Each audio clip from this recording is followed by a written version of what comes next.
Oh yeah! Pero ang sinasabi doon, ito This dapat lads get going! hanggang dito dapat Watch out, watch out! Kasi sabi nga natin ang pananampalataya proseso. Chicken.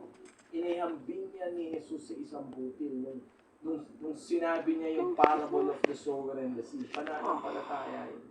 Na kinakailangan yung butil na yun lumago at lumaki.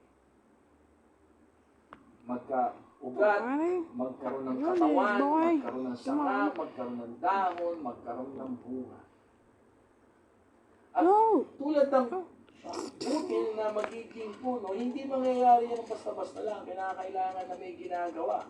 Diba? Dinidilagan, pinapaarawan, pinatanggal yung mga tumutubong kung ano sa paligid para lumaki yung butil na yun. Pero din yung pananampalataya natin. So, hindi siya automatic na ganun ka. Yun nga makikita natin talaga sa pag-aaral ng Hebreo 11. Parang napakalalim ang pananampalataya. At binigyan nga natin ng definition yung pananampalataya. Ang sabi natin, ang pananampalataya ay isang buo na pagtitiwala at confidence sa Diyos.